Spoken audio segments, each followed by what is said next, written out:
Hi, I'm Louisa Tam at the South China Morning Post. I'm Yonan Latu. I'm Cliff Buddle. Today we're here to talk about one very controversial word, gweilo. Cliff, would you be offended if I call you gweilo? Well, it depends how you say it, Louisa. I've been called a gweilo many times over the more than 20 years I've been in Hong Kong, and I've used the term myself. To describe yourself? To describe myself, sometimes. And usually I don't take offence and I don't cause offence. The reason for that is that it's not used in a derogatory manner usually, but it could be.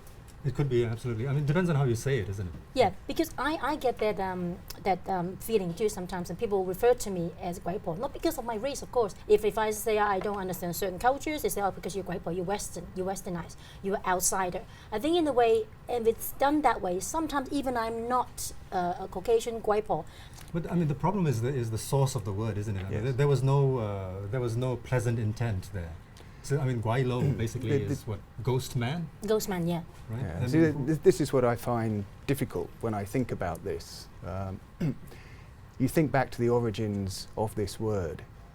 Ghost man, it has associations with foreign devil, and clearly it's a term which derives somebody's skin colour and potentially can be used in a derogatory, discriminatory way. no, when you're talking about skin color, we're talking about white, right? Basically, so you know, Right. pale ghosts. You know, Right. maybe they glow in the dark or something. Whatever they used to perceive these people as in the old days. But you know, it's used for people like me as well, and I'm not white. Right. You know, I'm darker than Right. most Chinese people. So Sure. gweilo is anyone who is a foreigner now, and it's almost like a benign term. I know that a lot of people still don't like it because it's politically incorrect. But for Chinese people, I mean, Louisa, It's a term of endearment because when and we always say it with a bit of like, a bit of jokey tone. Oh, he's a silly gweilo. That means not because he's like, intellectually, below us or stupid or anything. It's quite cute.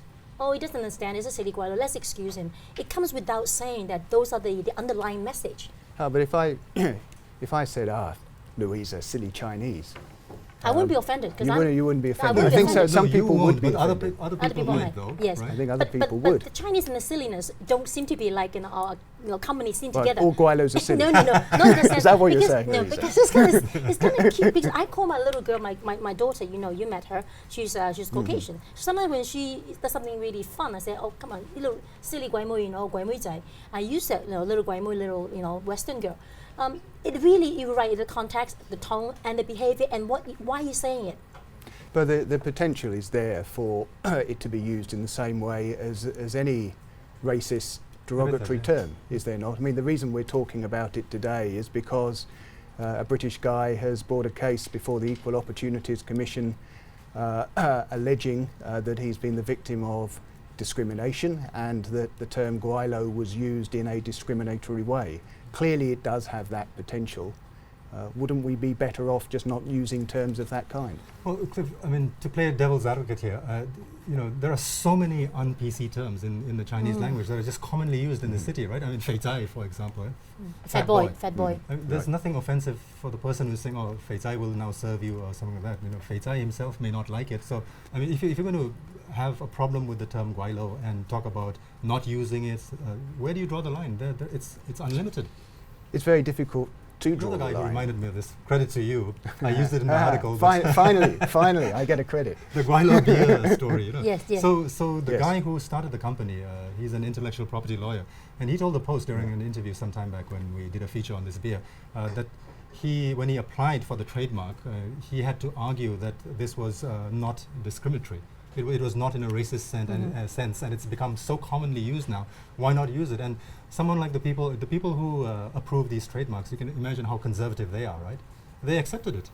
So that's on an official level now, and you have a beer called gweilo. So I don't feel offended by that. What would be fascinating, though, would to know the reasoning of the trademark registry when, having initially said that the term gweilo is derogatory, to then, when confronted with some legal arguments to suggest that it's not, to do a U-turn.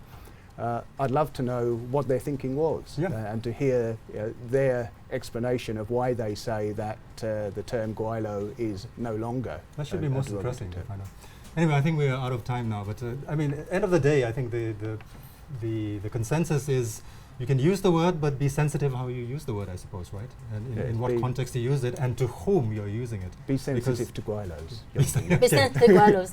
And you're absolutely not silly, it's just cute. I think it's really a term of endearment, and I think Cute gweilo then. Cute gweilo is cute, very cute and very amicable.